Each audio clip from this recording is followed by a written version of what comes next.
Let's keep things rolling.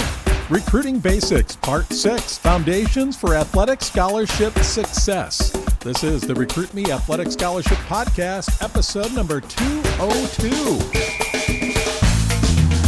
Welcome to the world's longest-running podcast on recruiting and athletic scholarships. I'm Jon Fugler. As an athletic scholarship coach and recruiting author, I want to help you as a family succeed in the recruiting world and get a scholarship for your student athlete. I'm a dad of 2 scholarship athletes myself and also the founder of Recruit Me.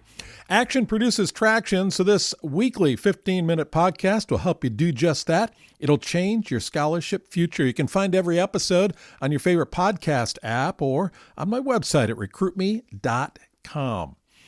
I have got a big announcement to make, but I'm not going to make it now. I'm dying to make it now, but I can't. I've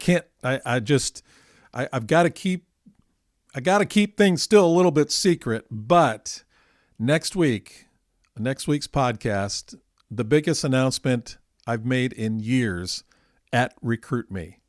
And I'm pretty excited about this, and I think you will be too.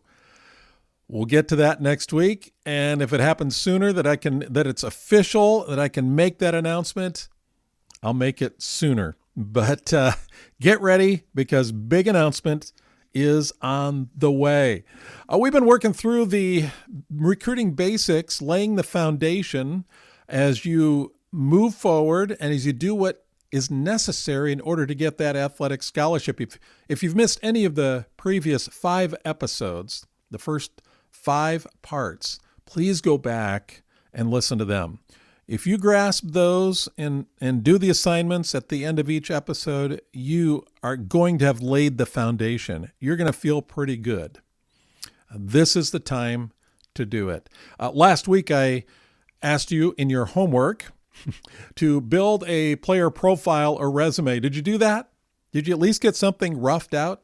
If not, please go back and do that. If you're still confused on how to make that happen, re-listen to that episode. We're going to keep moving on here. I've had you write your intro email and then build your profile. That is your recruiting packet. That's it right there, your intro packet that you're sending to coaches. What you need to do, if you've got that done and when you get it done, then you send that out to your list. We've talked about developing a list of schools. Send what you've got there out to 10, 20, 30 at least coaches here in the next week, and just keep going until you get up to 40, 50 schools that you're sending to. I would love to have you send to 10 schools your intro packet before we get to next week's episode. That would be amazing. That'd be amazing. Well, there's more to do here. You've sent everything out, and then all of a sudden, they're starting to respond back to you. So what do? When a coach receives your email and your profile, if they're interested, they'll likely request that you go to their website to fill out an online questionnaire or information form. The coach might also request a video. They might send you information on a camp, a packet of information on the school. Number of options that might take place. Any communication from a coach, except a rejection, is good news. It means that there's some interest. And the lines of communication are now open.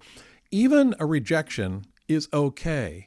You're trying to narrow down your choice. You don't want to go down a rabbit trail and be led on by a coach. If he or she can identify right at the outset that you're not what they're looking for, then that's fine. Don't get discouraged. You're casting your net wide, remember? The questionnaire that they're asking you to complete is where you tell the coaches everything about yourself, everything. And there's a lot of things that you'll want to include on the questionnaire. Well, they'll want you to include, I should say. If you go onto the website of a couple of these schools and programs, you might have already, you'll be able to see what they're asking you for. They're asking you for personal information and family information, academic information, athletic information. They've got all that, stats and scores and grades and class rank as well.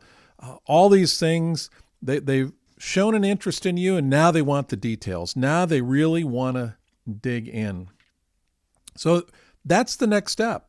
The next step, the foundation, is completing the questionnaire. However, do not do that on the school's website, even if the coach asks you to do that.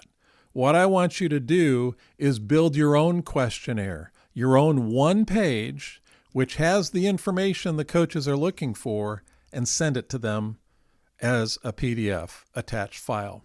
Why do I ask you to do that, not go to the school's website, not to cooperate with the coach? Because it takes hours and hours to do this, school after school after school. At this point, you don't want to do that. You're still getting to know the coach.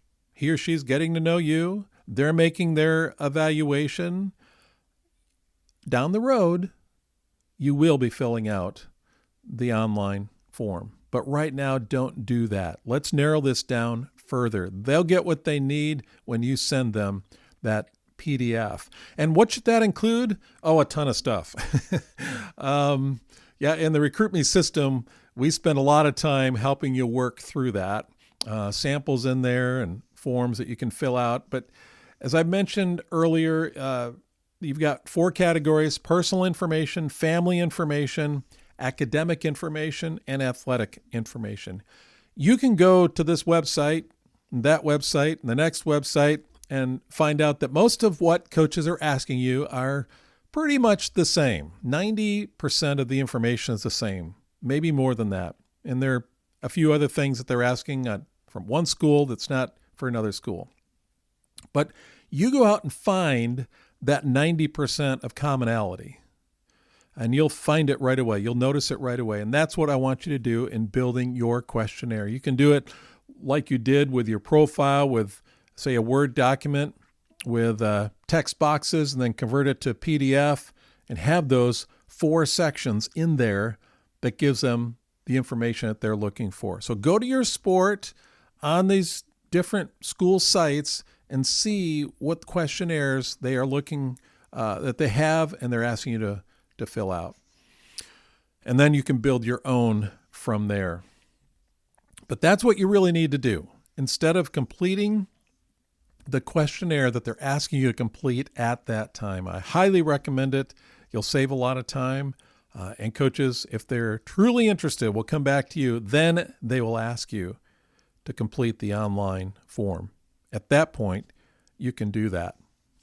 So I've given you a lot of stuff here the last few weeks. I just gave you the questionnaire to build, and I want you to do that. I want you to put it together, a draft of your questionnaire. If you're still unsure what it needs to look like, then you can also do a Google search and see some examples online.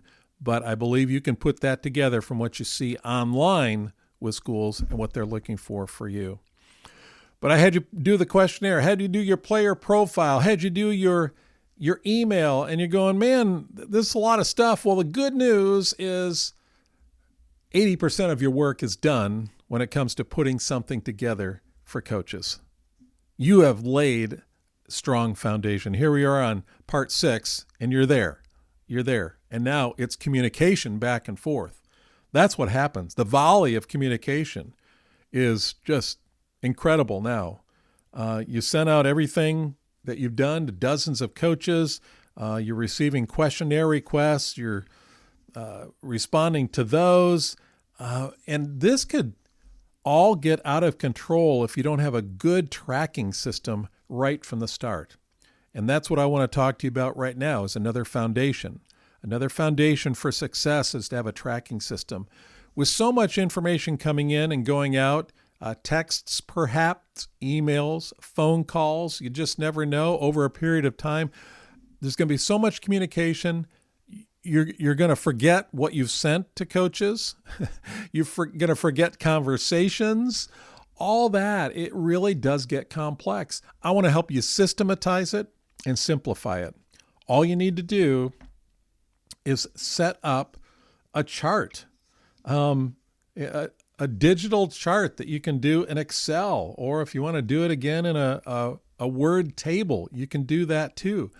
This is a simple way to track your communication with coaches. It doesn't have to be complex. You can print this out and even handwrite some things in and then enter them in on your computer after that. It's probably better to have this all printed out from time to time so you have it in front of you when coaches are communicating with you. And basically, this chart has a number of columns in it, and it's not going to surprise you when I let you know what these columns are. You, of course, want to have the school in there. The next column is the coach's name. The third column is the phone and email of that coach, so contact information. And then from there on, it is documenting your communication with the coaches and their communication with you. For instance, imagine these next 1, 2, 3, 4, 5, 6 columns, okay? The next column is your interest level. Where is your interest level in this school? This is going to change. So you got low, medium, and high, and continue to update that as it goes along. Then you want to document when you send out your email and profile. What is the date that you sent that out? Boom, put that on your calendar. Put the date that you completed the questionnaire or sent a questionnaire. And you just put that on the chart. Boom. Did you send a video link? Put that on the chart when that happens. So you're keeping a running tally of what takes place here with your communication with the coaches. And then you'll be sending updates throughout the course of the recruiting process, and you want to document when you sent an update. When you sent an update. And keep that on the calendar as you mark that on the chart. And then there's a column for more detailed information like contact dates and notes, specifically what you talked to the coach about. And you're going to have to be brief on this. You're not going to remember everything. You may want to say, well, August 4th, it was a phone call. The 14th, it was a phone call. September 10th, the process started for applying to the school. September 22nd, I called the coach about getting forms and the coach called back. So those types of things. October 1st, we talked about academic requirements. So all these things that you want to do, just quick notes that you have there, and then you don't have to keep them in your head because that's a bad place to keep information. So this chart, this digital chart, as you track your communication is really key. I might add to this too. So that's all on the couple things that you're going to be needing for this process, and that's for this foundational part that we have here. I might add something to this too, is be prepared for calls from coaches if indeed you're in the point in your athletic career, your high school career, so they can call you, but be prepared and have your own questions ready. What you want to ask a coach. Have a series of maybe 10 questions that you can have written down that you can ask coaches when they call you. They want to call and touch base with you, and it always is helpful if you're asking the kind of questions you can narrow your choice. It shows you have a lot on the ball. It shows you're taking the initiative, and the coaches really like that, and you want to get that information. So parent and athlete work together on a series of questions that you have for athletics, that you have for academics. Parents, you may have some financial questions, the questions about the school. So some of those things, if you would go ahead and have those questions ready, and then when you get the answers, you can log them on this chart. This, by the way, this record-keeping system is really what led to me developing the planner and journal that I have out there. It's much more extensive than a chart, and I realized that having everything in one place is so important. So that's why I developed the Athletic Scholarship Recruiting Planner and Journal. It's 2 years worth of information in there that you can log, and it's chronological and it's topical, and It really keeps things in one place. I can't overemphasize the importance of tracking your communication so you're not embarrassed when one coach calls and you don't refer back to the right communication that you had with him or her, and you may refer to them by a different school that they're associated with. And you don't want that to happen either. Get things together. It's important. It simplifies. Hopefully these two things helped. These are so important. Tracking your communication are a real key. And that questionnaire, every coach that's pursuing you further down the road is going to ask you for one, going to ask you to complete one online. And you need to be ready for it. You need to build yours, which has 90 to 95% of the common information that's in there from these schools. Hope that helps. Be back next week with part 7. We're coming down the home stretch here. And I've got that special announcement coming your way too. So that'll happen. God bless. Take care. Have a great week.